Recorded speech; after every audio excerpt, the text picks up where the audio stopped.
Alright guys, today I wanted to make a video sort of just reviewing Aston Villa's season and get straight into it. It's not been too bad. They're currently in a solid mid-table position with no threat of relegation really this season. They'll stay up easily really with the amount of teams that are down there struggling.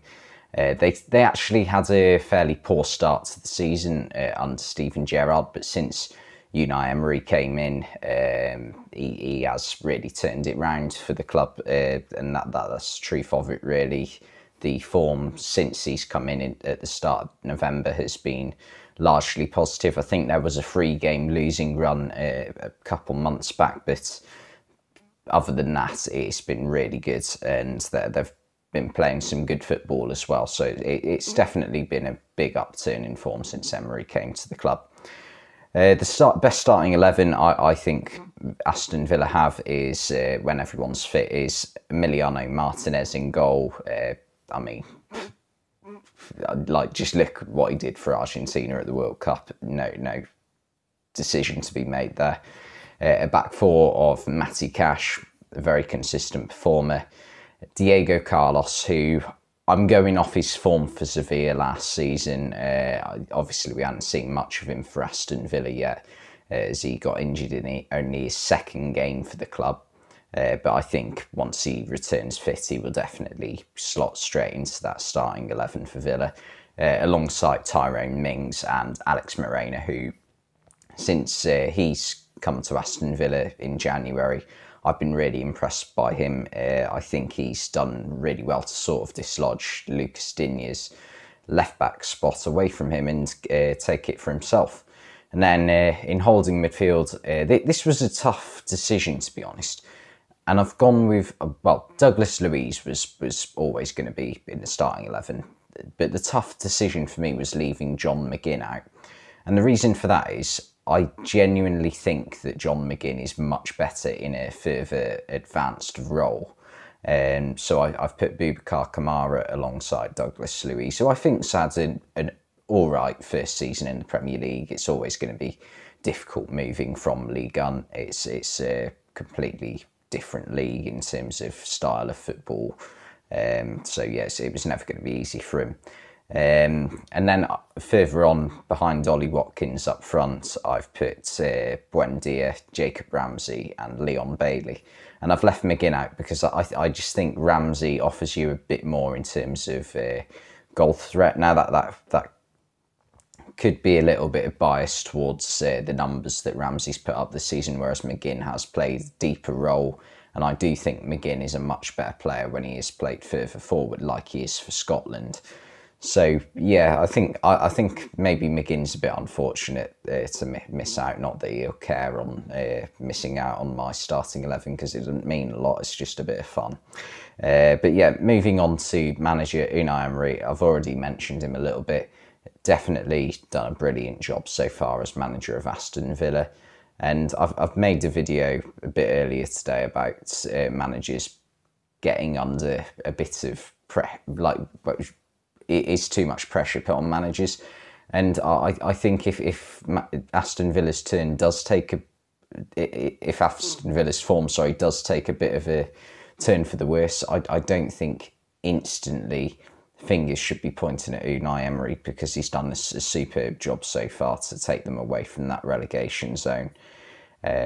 So yeah, I think if ever in the next 12 months that it does get a bit bad for Villa, I think they need to give Emery a bit of time at least to, try and fix it. Because he does have a proven track record as a manager, and he is a good manager. And I think Aston Villa I don't want to say lucky to have him in the sense that, he's better than Aston Villa, but I mean, Villa are lucky to have him because he's a good manager. I don't mean that in any sort of way of saying, oh, Aston Villa, they're a small football club. They've won the Champions League before, or the European Cup before. They're not small. It's not that, is it? Forget it. You know what I mean. But then into incoming players, I've gone with a defensive midfielder because I feel as though behind Douglas Luiz and Boubacar Kamara in my Aston Villa team, the only real backup they've got is Leander Dendoncker. So I've gone with a young player from France for Rennes called Leslie Ugachukwu, who wouldn't cost that much based on market value, only 8 million. And his best abilities include aerial duels, very dominant in them, tackling and short passing. So I think he'd be a very good addition. Certainly a brilliant backup to someone like Boubacar Kamara as like a physical presence in that midfield. And then I think they need another winger as well, because behind Leon Bailey and Buendia, who you can sort of play as a winger, same with Jacob Ramsey, I guess, but there's not really an out-and-out winger, I don't think so. I think someone like Brian Mbeumo, sorry, I don't know how I managed to mispronounce that, but he's a player who is being important to Brentford's team, but I feel as though definitely isn't irreplaceable in that Brentford team. And I think at the moment Brentford are maybe just a step ahead of Aston Villa in terms of where they are as a club. So I think if Villa could take Mbeumo off Brentford, and I have no doubt Brentford could replace him in terms of how good their scouting network is. But I think it would be very good for Aston Villa. I mean, we watch him week in, week out in the Premier League. He has a market value of around 30 million. And we know what he's good at. He's very good in a sort of physical team, a team that play like what I call vertical football in terms of getting the ball up the pitch quickly. Very good crosser of the ball, good at long balls, and yeah, very good from aerial flick-ons as well.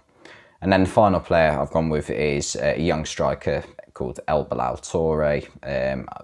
I think, you know, for £10 million, he would suit Aston Villa's system very well in terms of very good in possession of the ball, linking up play, layoffs, short passes, that sort of thing. And yeah, very good presser as well. So I think that would certainly give Aston Villa a bit more depth in terms of their midfield and forward line, because I think they do lack that right now. I think in defence they're fairly well covered, because behind the back four I mentioned, you've got Ashley Young, Callum Chambers, Esri Konsa and Lucas Digne. So that's not too bad. But yeah, there's certainly room for improvement there. But yeah, in terms of their form in the league, I've done this back to front a little bit. I usually do this bit at the start, but yeah, the poor start. Emery's turned it around, and they're in a solid position mid-table right now. But in the cups, it's been a bit disappointing. In the FA Cup in particular, losing to Stevenage in round 3 was definitely a shocking result, especially at home, I think it was as well. And in the EFL Cup, slightly less shocking, losing to Man United in round 3. So, you know, that's not horrendous by any means. But right now, from where they were a few months ago at the start of this season, Aston Villa are certainly on the up. And if they can somehow manage to get in the top half of the Premier League table by the end of the season, that would be a huge achievement. But I think it's probably most likely that they will stay where they are this season. I think that poor form at the start of the season under Steven Gerrard is probably going to hamper them a little bit in terms of where they can finish this season. But they'll certainly, in the future, next season, if they can have a good summer transfer window, try and push for a European spot, even if it's just the Conference League. And I don't see any reason why they can't do that with the core squad that they've got right now.